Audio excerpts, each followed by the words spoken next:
Last வீடியோவில் rebate on bills டிஸ்கவுண்டட்னா என்ன மாதிரியான ஜேர்னல் என்ட்ரிஸ்லாம் அதில் போடணும் அப்படிங்கிறத எக்ஸ்பிளைன் பண்ணியிருந்தேன். அந்த எக்ஸ்பிளனேஷனுக்கான ஒரு சம்மை தான் இந்த வீடியோவில் பார்க்க போகிறோம்.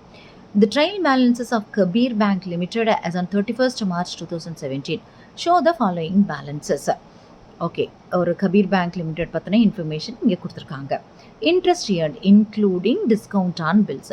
ஜென்ரலாக இன்ட்ரெஸ்ட் ஏர்ன்ட் அப்படிங்கிற ஷெட்யூல்குள்ளே பேங்க் ரிசீவ் பண்ணுற இன்ட்ரெஸ்ட்டும் அவங்க ரிசீவ் பண்ண டிஸ்கவுண்ட்டும் இன்க்ளூடான அமௌண்ட்டு தான் அங்கே மென்ஷன் பண்ணியிருப்பாங்க.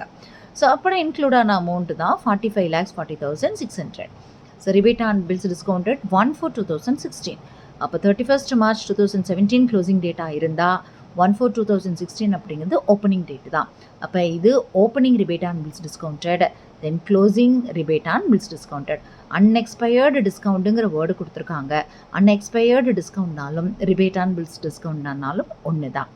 ஒன்று என்ன பண்ண சொல்லியிருக்காங்க அப்படின்னா, ஜேர்னல் என்ட்ரி போட சொல்லியிருக்காங்க, லெட்ஜர் அக்கௌண்ட் ப்ரிப்பேர் பண்ண சொல்லியிருக்காங்க. சரியா?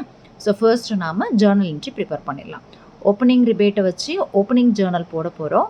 ஸோ அதுக்கான Journal entry rebate on bills discounted account debtor to interest and discount account. Okay, then அதுவே closing rebate on bills discounted இருந்தா interest and discount account debtor to அப்படியே இதோடைய reverse interest and discount account debtor to rebate on bills discounted amount சம்லே mention பண்ணியிருக்காங்க.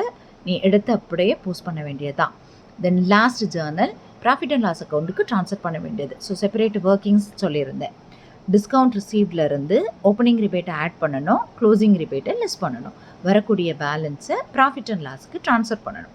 So அதுக்கான journal தான் இங்கே இருக்குது. For transferring profit and loss account ஒன்று ஹெட்டிங் கொடுங்க, அப்படி இல்லைன்னா நெரேஷன் கொடுங்க.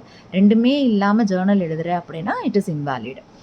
Okay, so profit and loss அக்கௌண்ட்டுக்கு ட்ரான்ஸ்ஃபர் பண்ணுறதுக்கான அமௌண்ட்டு அங்கே பேலன்ஸாக வந்த amount. So interest and discount account to profit and loss account. இங்கே வந்து ஜேர்னல் மட்டும் கேட்கல. செகண்ட் என்ன கேட்டிருக்காங்க அப்படின்னா, show the ledger account of interest and discount account. ஒர்க்கிங்ஸை வந்து நம்ம ஷார்ட்டாக போட்டதை இங்கே லெட்ஜர் அக்கௌண்ட்டாக போட்டு காட்ட போகிறோம், அவ்வளோதான். ஸோ இன்ட்ரெஸ்ட் அண்ட் டிஸ்கவுண்ட் அக்கௌண்ட்டுக்கான லெட்ஜர் போடுறப்ப ஓப்பனிங் ரிபேட்டை வந்து கிரெடிட் சைடில் போட்டிருக்காங்க. பை பேலன்ஸோட ஸ்டார்ட் பண்ணிக்கோ. ஸோ ஓப்பனிங் கிரெடிட் சைடில் இருக்குது அப்படின்னா க்ளோசிங் அப்படிங்கிறது அதுக்கு ஜஸ்ட் ஆப்போசிட் சைடில் தான் போட போகிறோம், டெபிட் சைடில். இன்ட்ரெஸ்ட் ஏர்ன்ட் அப்படிங்கிறது ஓப்பனிங் பேலன்ஸோட தான் ஆட் பண்ணணும். ஸோ கிரெடிட் சைடோட அந்த பேலன்ஸை போட்டு ஆட் பண்ணிக்கும். இப்போ பேலன்ஸ் பண்ணி பாரு, வரக்கூடிய பேலன்ஸ் அமௌண்ட்டை ப்ராஃபிட் அண்ட் லாஸ் அக்கௌண்ட்டில் எடுத்துக்கோ. பிஎஃப் மீன்ஸ் பேலன்சிங் ஃபிகர் அப்படிங்கிறத மென்ஷன் பண்ணியிருக்கேன்.